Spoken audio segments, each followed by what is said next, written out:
Bam ba bam bam bam bam ba bam bam bam bam ba ba ba bam bam ba bam bam. What's up, Scrappy? I'm back with another expert level ranked commentary video that should hopefully give you guys an insight that you've never had before as to how to perform at the highest level in an especially challenging rank system like we have in season 18. I'll be going over fighting tips, I'll be going over rotational tips, and I'll be going over end game tips, giving you guys access to information that you may have never had before. I find these videos to be extremely appealing, and personally I love doing them myself because I love coaching and teaching. That's what I'm all about. And also leave a comment about your growth or your struggles within this rank system, and I'll try to get back to you as soon as possible. Without further ado, let's get it. I'm not gonna lie, chat, I already made a video like this.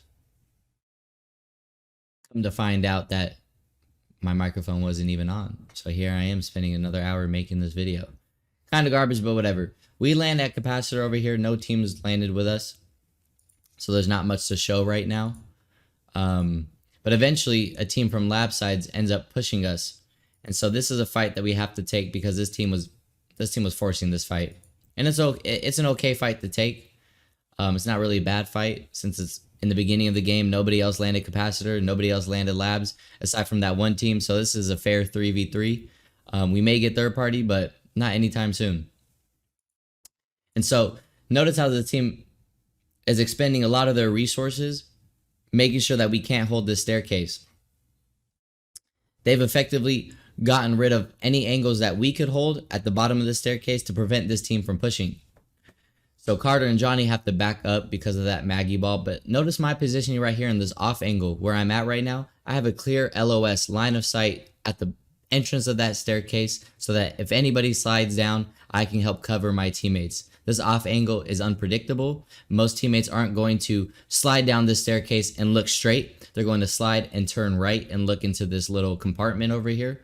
So this is a really good angle, and I'm holding a good angle for both of my teammates as well, just in case if anybody does slide down. As you can see, they're a little bit out of position to avoid this Maggie ball. So I'd be able to get some really good shots into this team if that were the case.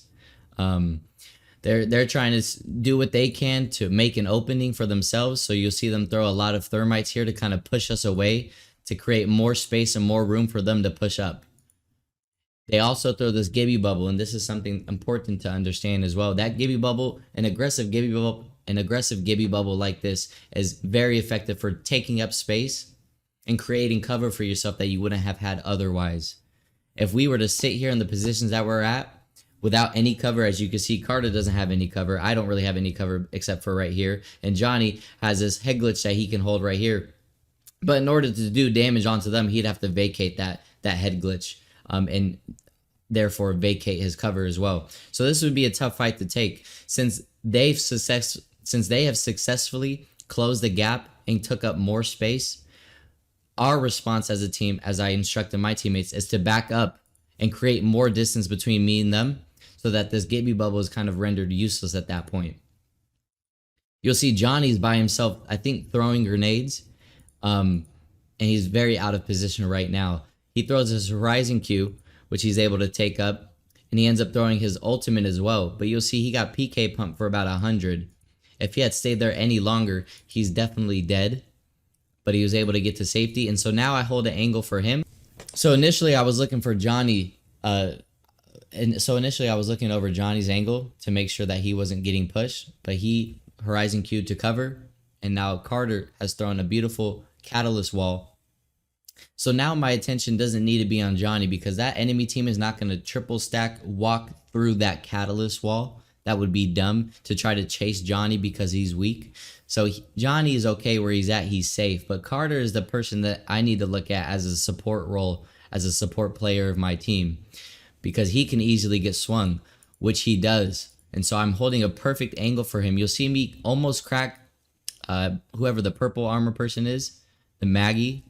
And then the Vantage walks up and I end up cracking her. So two people are cracked now.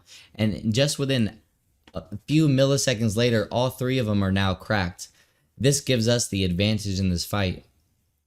And because of this beautiful catalyst wall, this gives us all the cover in the world, similar to the cover that was provided by their Gibby bubble.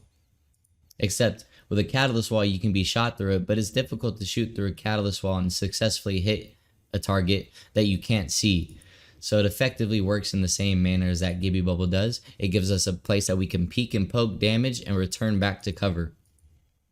This team, and from this moment on, was pretty much done for. We get the knock on this shiny person. But notice, even though we have the numbers, I have no shield, Johnny has no shield, he's popping a shield cell, and Carter has no shield. So instead of challenging them while we are shieldless, and maybe even, getting knocked as a result, we all take time to heal up and re-engage.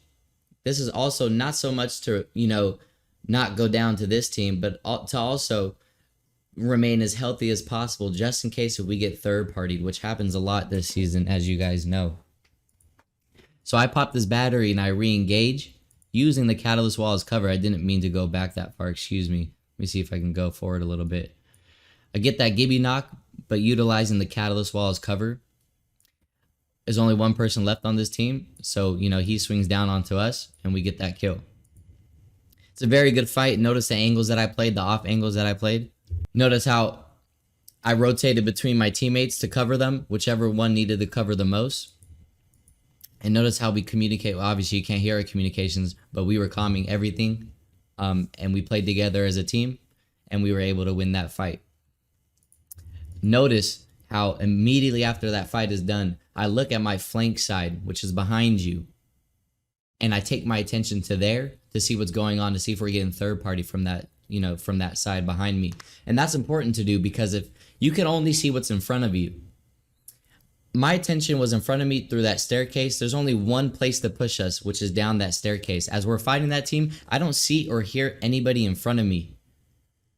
So I take a few seconds after every fight to look behind me to see what's going on behind me. Are we getting pushed by a team behind me? Since my attention was never behind me during that entire fight, I have to do what I can after that fight to gather information behind me to see what's going on. Nobody's pushing us from this position, so we have the freedom to loot and heal up and do whatever it is that we need. We eventually do get third party though, and I go back to hold the same exact angle that I was holding at before. This off angle is not expected in this position of the map that we're in, and so it's a good place to play. Carter's healing up a med kit. Johnny's full health, but he's off to the right in another off angle. They throw as many grenades as they possibly can to help allow them to push forward a bit and take up more space, kind of again like how that Gibby bubble was. But I shot two people right here for white armor. My angle was enough to scare those two people up the staircase. They're like, damn, somebody's shooting at me that I can't even see. We need to run away. But at the same time, their teammate is sliding down like a maniac. This team is obviously not 3-stacked, and if they were, there's a lot more for them to learn. This Catalyst jumps down by herself, completely out of position. Her teammates are no longer with her, and I'm able to get a good kill based on my position where I'm at. Notice how she didn't expect me at all in this angle. It's important to play angles like that. This is a very specific situation, but it's important to play angles like that over, despite wherever you may be. An angle that is unpredictable and that gives you good LOS on the enemy team, which can help you win that fight. And from there, I look at my team. As soon as I get that knock, I look at my teammate's health. Carter has no shield. Johnny's down a shield cell. This is a 2v2 situation. The other two teammates had white. I have a Bangalore, myself, with smokes that I could use. I also have a digi threat. So there's no time wasted here. I'm pushing this, and I'm communicating to my team that we're pushing this. As I smoke up, I use my digi. We get the crack on the Octane, and we all triple swing after Johnny armor swapped and pushes with us. Or I believe Carter, was the one that was late. I can't remember. And then we wrap up that fight. So there are some key takeaways to take away from that fight. From the angle that I was playing, these off angles that are always advantageous. Playing together with your team, looking at their health, looking at the kill feed to see what enemy shields were broken. Isolating certain enemies, allowing them to push you to make mistakes themselves due to overzealousness. After you finish a fight, checking your flank side to see if there's a team pushing you from behind. So many things you could take away in those few fights, in those couple fights right there. Moving forward though, not much to talk about here, but notice how we'll go AFK as the circle closes. We're in zone right now for the next zone, but we don't know where the zone after that's going to be. So instead of running around the map aimlessly, which can, increase the chances of us running into a team, taking a fight that we don't want to take, and ultimately dying as a result, we sit here, we chill out, we wait the next 30 seconds to see where the next zone is going. And you'll see as soon as the zone closes and we have information as to where the next zone will be, we rotate. That patience you'll see later in the game too is something that I do every single game, especially in a season like this where in most end games, aside from this gameplay, I've had 10 plus squads alive in round 4. And so you have to be a little bit more, you have to be better with your planning, pre-planning when it comes to end game, thinking about things about endgame before you're even in the endgame scenario. And that'll help lead you into more advantageous positions for endgame and to rotate, and it'll help your rotations better as well. So you'll see we rotate towards cage. We make our way towards the edge of the circle because you never really want to be in the middle of a circle. It's always best to stay on the edges of the circle and work your way inwards. The reason for that being is if there are teams here, you could gatekeep them if they're late rotating. But also if there's a team here and you take a fight, since you're on the edge of zone, most people aren't going to third party you from storm side. So that reduces the amounts of third party by a drastic margin. And also if you do take a fight on the edge of circle, or if there's nobody on the edge of circle, you have that position on the edge of circle to yourselves, which helps you for end game situations as well. Since nobody is around you, you can rotate freely as you like, which can also obviously help for your rotations for end game as well. But you'll see this team forcefully push this fight right here. This team made many mistakes through this fight, as I'll take note of, but also just from the very beginning, them pushing this fight as they did. Sorry, I'm giving away a sneak peek, early access. Them pushing this fight for no reason other than the fact that they see people and that means shoot. They could have rotated to the left side of the circle and played end game and successfully maybe even won the game, or at least gained something positive out of it. This is an extremely unnecessary fight. Remember what I told you last season. You really only want to fight for rotational purposes. If there's somebody in a position that you would like for end game, or close to position that you would like for end game, just in your way, and you want to fight for that spot, those are fights that you could take and the fights that you could force. But in a fight like this where where for future circles, we're nowhere near end game circles. And so for a fight like this where we're just so out of zone for future zones, we're not going to. And so for a fight like this, the zone's not pulling to us. This is not a fight that you have to forcefully take. This is them just being a little bit too greedy, and they end up getting punished for it. And you'll see in a moment how that happens. So I get Horizon queued up on right here. I'm by myself. My teammates aren't immediately with me, so I have to expend both of my smokes as I'm afraid that their entire team is going to take that queue up, and I pop a battery. I go to re-engage on that Horizon by climbing up here, but you'll see my teammate gets ratted on super hard by this Pathfinder. He gets 3 bursted, and as soon as I recognize that, I jump off and I attack him. I take my attention to him simply because he's ratting. Most of the time you're ratting out of position. Your teammates aren't going to be with you, and most of the time when you're ratting, you're probably not communicating that with your team. You're sitting there patiently ratting, focused on anybody that may cross your screen. And so just from off experience alone, I know that this guy's probably alone, also because I climbed up and I didn't really hear anybody above me. And so I turn around as my teammate's getting killed, and I swing this Pathfinder as hard as I possibly can, and I get some big shots onto him. I'm following him down no matter what. Notice also how my teammate takes his attention towards me as well. Where are his teammates? Where are this Pathy's teammates at? Nowhere to be found. But Johnny's paying attention. He has good awareness. He sees me shooting somebody. I'm also communicating. He takes his attention to this Pathfinder. I'm jumping down on him, 1, because I want to thirst him, but 2, I want to get his armor swap. And I want to thirst him, again, for reasons other than just his armor, because I want to solidify this fight as a 2v2. It was a 2v3 since our teammate got ratted on, but now we were able to get this knock very quickly because of my good play, get this thirst off, and now it's a 2v2. But watch what happens with the enemy team. and the blunder that they're about to make. I get the armor swap on red armor, which is always good. Johnny also follows me down here, as he should, because as a duo, when you're in a 2v3 situation, you guys need to be on each other like white on rice. Look at how me and Johnny are together at every point of this fight, and look at how this teammate is just completely, this whole entire team was discombobulated all over the place. This Revenant pushes down onto us because he's freaking out. He's panicked that his teammate is probably screaming at him that he got killed. And so that triggers things in a lot of people. Oh shit, my teammate just got knocked. I'm nowhere to be found. I'm late to the party. I feel bad. It's probably my fault. So I push by myself without doing any sort of recon. You have high ground up here along with your teammate, and you vacate that high ground to push by yourself when both of us are down here, and we're able to get this knock so simply. He made that very easy for us.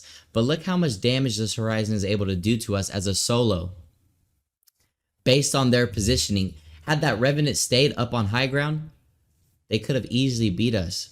And I'm only hammering that point in the mistakes that Revenant made, because that's a lot of you guys. That's a lot of mistakes that a lot of people make, good and bad.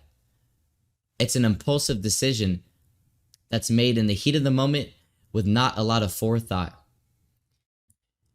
And unfortunately for them, that's the reason why they lose this fight. But again, pay attention to how much damage this Horizon is able to do to us with all the angles that she has above us. All that Revenant had to do was play with her teammate up on height, and they probably kill us. Johnny ends up going for that res right there. He gets fried. I can do 50 damage on this Horizon right here, but she ends up running away, and there's no way for me to get high ground on her to try to, take the attention away from her onto my teammate, onto somewhere else, onto me, for instance. Johnny recognized quickly that we're not getting this res off. The angles that she has up there are far too good, so we go and push her. That's a good thing to think about for you guys as well. Most people would have kept doing what they can to try to revive their teammate, and in some situations, if you have the cover, that's a good thing to do. But with the angles that Horizon had over us, she was going to be a nuisance that entire time. And so we elected to, instead of reviving our teammate, to go and push her in a 2v1. But you'll see how good this Horizon plays this situation. She ends up throwing her Horizon ult on the top of the roof to screw up our climb ups onto her, to make it harder for us to fight her. Johnny climbs up, is able to crack the Horizon, but Johnny gets really weak in the process. So at that point, I wanted Johnny to stay inside right here. I have his angle, and I'm going to climb up for you. You'll see why Johnny jumping down was a mistake. He didn't communicate that to me as well. And so he should have definitely just stayed inside, because I wasn't going to die here. I'm full health damn near against the Horizon who's cracked. The Horizon probably was going to jump down by herself. And at that point, we could have healed up and then jumped on her together. She doesn't have a Horizon Q anymore. But you'll see that their Horizon recognized that our Horizon jumped down. He didn't communicate that with me. I'm getting sucked by that Horizon ult, so I was a little slow to help support him. He ends up getting killed, and this that stun that you get from falling down also hurts me as well. As you can see right here, how slowed I was. I wasn't able to get good shots on her. She turned around and held that head glitch and almost one-clipped me. So at that point, I have to play a little passively, allow her to push me, which she does. That's a mistake on her end as well. She should have stayed on that head glitch, popped the battery, and did whatever she could. But she climbs over that head glitch, which is her cover, into the open. I have a Digi with smokes. She can't really see me. She's just spraying into the smoke, and I'm able to kill her. It was a scary 1v2 situation right there, but remember, it was a 2v3 situation to begin with. After that, nothing else matters if we win that fight. They had that advantage the entire time, even though we kind of restored the advantage on our end. It's a 2v3 situation. We did what we could. We really shouldn't have won that fight. That 1v2 at the end was scary. But at the end, we were ultimately able to win that fight purely off of all the mistakes that they made, and live to fight another day. And so now we're just focused on our rotation, right? And you'll see right here in just a moment, I believe I'll pull up the map somewhere at this position. Yeah. So I pull up the map here. This is some rotational advice to you guys, right? When you're rotating to especially third ring, you always want to rotate on the perimeter of the circle, either right or left. Never straight into the middle. And even if you did want to rotate straight into the middle, and even if that was the best place to go to, there's a huge choke point right here. We can't get to the middle. And so I have an option to rotate left or rotate far right or right through this tunnel right here. Either way, end up in the same spot. I ultimately choose this left side. And this is something that I'm talking about a lot when it comes to my rotations. And these are things that I think about all the time. I'm thinking about the amount of real estate that each side of the circle has. I'm thinking about the amount of cover and the amount of buildings and overall just the amount of playability that you have on that side of the circle. There are 4 buildings here, a couple buildings here. We could hold this choke point right here if there's no team here. We have this entire high ground to hold. As opposed to this other side, there are a few buildings here, but these buildings are all crappy. They're very small. They're very easy to be penetrated. And other than that, it's just a downhill slope with a lot of open area. That's a lot to do with your map awareness. You have to familiarize yourself with all the areas of the maps to help you understand what position you should play for endgame. Based on my deduction, I elect that we rotate left. And my main goal is to rotate into this building right here on high ground, which gives us a very good position for, round 4 and round 5. As you'll see in a moment, there is a team here. I don't see any team on 82 right now, so our left side is more than likely clear. That's all you can really do. It's not like you can sit there and go run all the way over there to see if there are people there and then run all the way back. That takes too much time. We don't have a scan character either, like a crypto, to let us know how many teams are in the area. So just a simple glance over into the horizon to see what's going on can help you a lot in the long run. There is the team here. Remember earlier how I was talking about that team that we previously fought? Push that fight, force that fight for no reason at all. We will force this fight here for rotational purposes. It's okay to force fights for a reason. That other team that forced that fight, their reason was just to get more kills. That's not how this season works anymore. You have to play the long game in every game that you play. But this fight right here not only gives us cover with this building, but it gives us high ground in later circles, and it gives us a clear view of the rest of the circle around us. So this is a must-fight take, and you'll see us take it as well. So as we make our way to the fight, you'll see how a lot of these teams essentially don't know what they're doing. And if you're 3-stacking or solo queuing, regardless, you have to take advantage of that.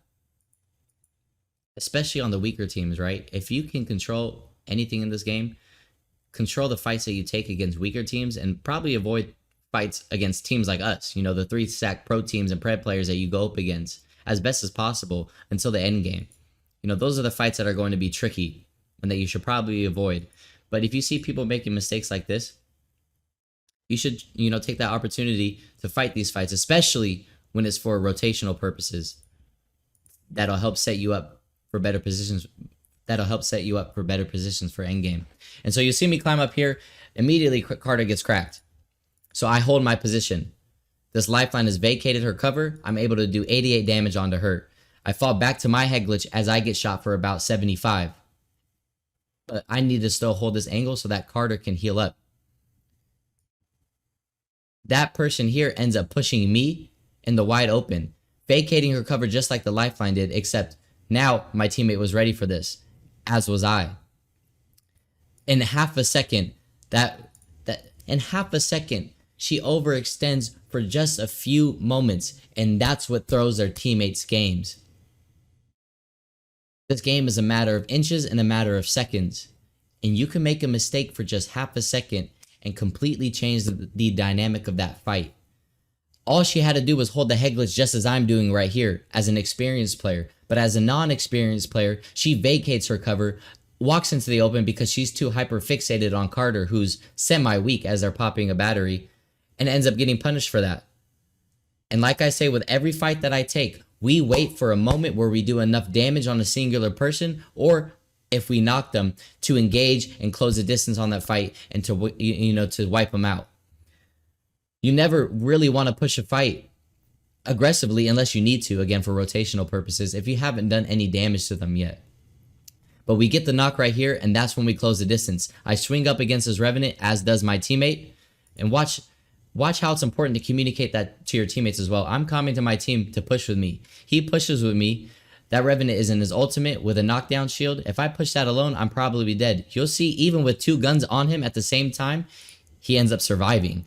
My teammate Carter gets a knock on the lifeline so that Revenant's last alone, but he survived all of that and he's able to tactical out and escape.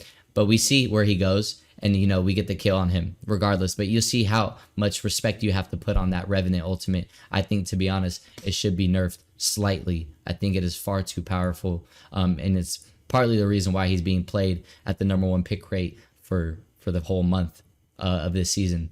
But that's a good fight, and now we have great positioning, and now we're essentially in endgame, and now we're pretty much in an endgame scenario. So right now you'll see me doing a lot of recon as we're looting and whatnot, just trying to figure out what's going on around us. There are 5 squads alive with 15 people. There are a few people fighting right now. And so I'm taking a look at what's going on. Do I see anybody up here? No. We're in circle right now with a good position, but it's probably not going to close in on us. I take a look to the right. I see a couple teams over here. Okay. So where are the other things at? Okay, so where are the other teams at? That's what I'm thinking in my mind. Right now, we have intel on 2 teams, including ourselves. That's 3 squads out of 5. Where are the other 2 teams? We don't know right now. They could be all the way over on market side for all we know. And eventually, I believe that's where a team does rotate from market side. You'll see us walk up forward a bit to take a space. As we do see 2 teams here, we're walking up to take up more space so that one team can't push us, but also to put us in a better position so that if this fight does break out, we're in a better position to third party them quickly. And again, you'll see us walk up.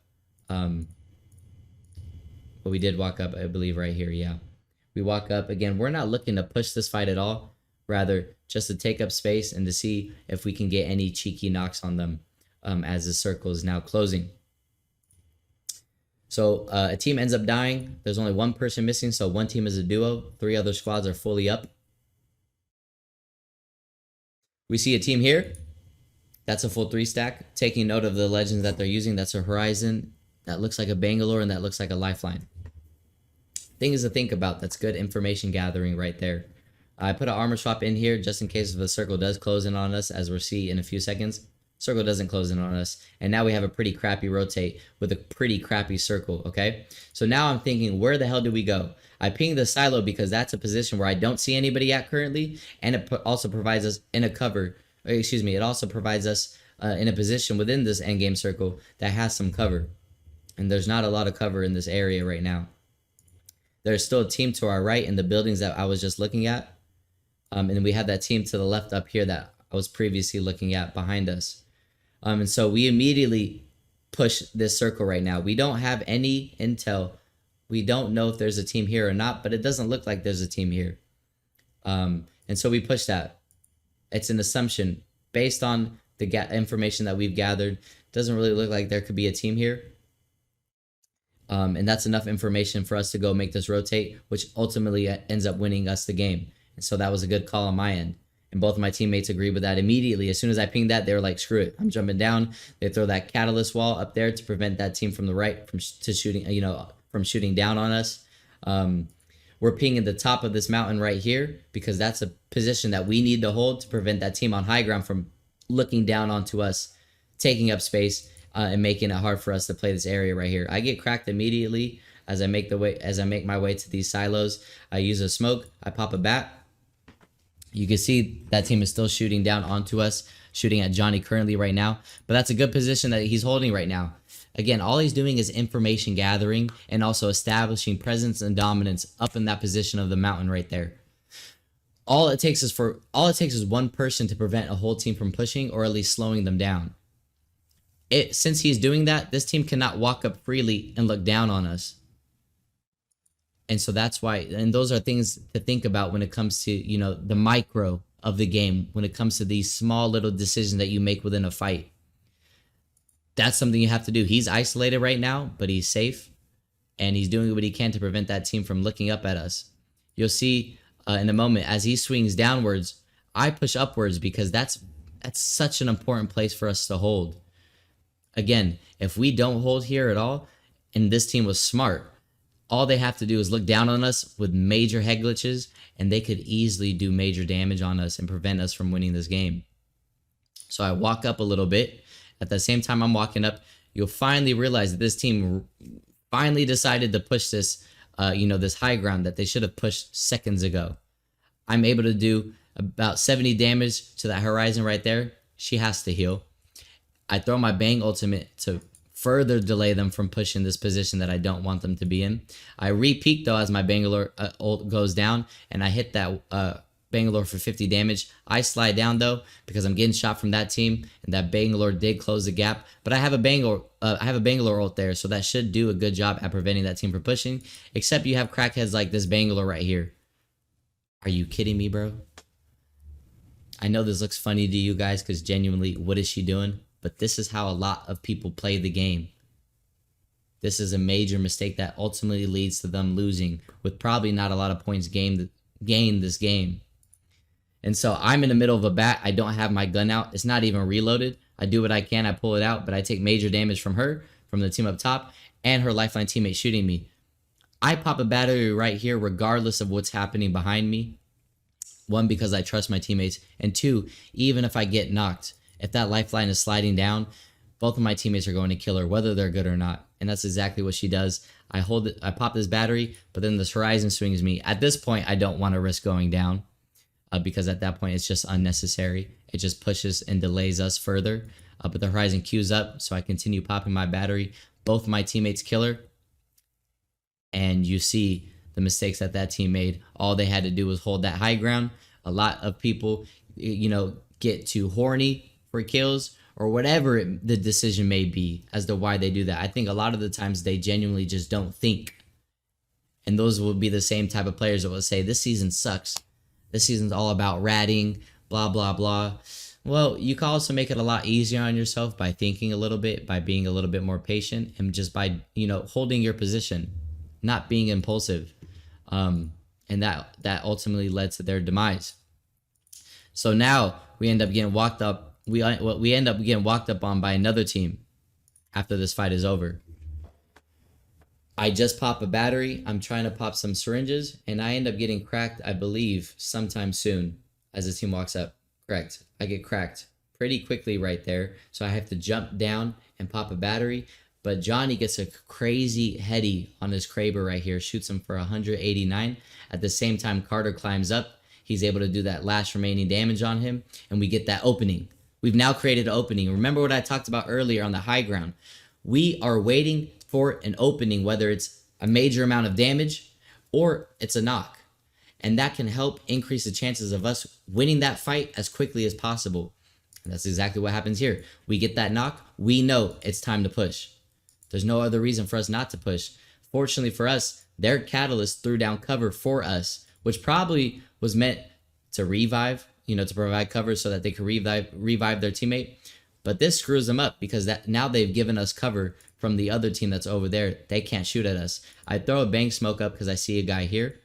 I also see the third party right here. And so I'm climbing up to do what I can in terms of damage on this Revenant. He ends up getting knocked. And we end up winning this fight as well because that third party shot their last solo player on their team. I slide back down to the catalyst cover and pop some cells. At this point, we've pretty much guaranteed our win, our victory for this game. But you'll see how you have to put respect on different types of players based on their position, based on their head glitches, based on their cover, and based on their legends that they're using. This is a Catalyst Caustic team right here. I can't simply just walk, even though we have the strength in numbers, I can't simply just walk towards them and try to kill them. They have Caustic traps everywhere, Catalyst traps everywhere. They're on head glitches with great, amounts of cover. This is a hard fight for us, even though we're a full 3-stack. And they do a good job at holding their position, holding angles, and doing damage onto us, returning that fire and whatnot. But you'll see that no matter how much you do correctly, in some situations you can't do it all. And that's unfortunately a situation right here for them. If they had a third person, this could have been a really, really crazy fight. I smoked them while I grabbed those batteries since I didn't have any. I end up swinging all the way down to this far left, as you can see here, to try to get an opening on a team right here, on this team, just to see if I could do any cheeky damage. I know they're playing that head glitch right there. Again, with all the obstacles they have, with all of their traps in front of them, there's not really anything that I can do. in terms of damage right there. And so I swing this far left angle just to try to get an opening. Again, I'm always taking off angles. I end up doing 120 damage on Catalyst. This is what helps set us up for the, for our push. I walk back up after that damage right there, and our push begins. I climb up eventually, as you can see here. I know that there's just not enough angles that you can hold as a duo. I cracked one. He is essentially out of the fight, probably healing. So now it's just one Cossack doing what he can to hold off 3 people. He hasn't thrown any traps. I think all of his traps are, have been expended. I see him. I hear him to the right. I see his shots right there. I do about 80 damage on him right here.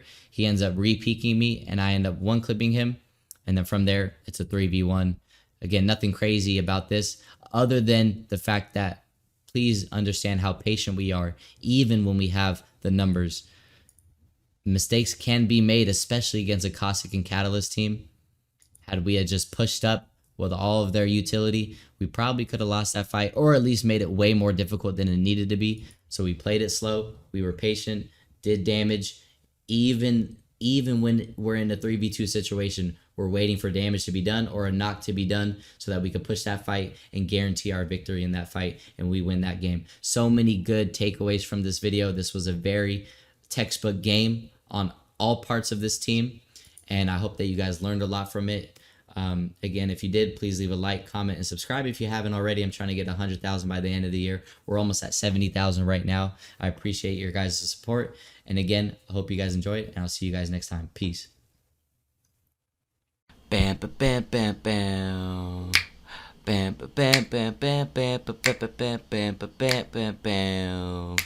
Bam, bam, bam, bam, bam, bam, bam, bam, bam, bam, bam. Bam, bam, bam, bam, bam, bam, bam, bam.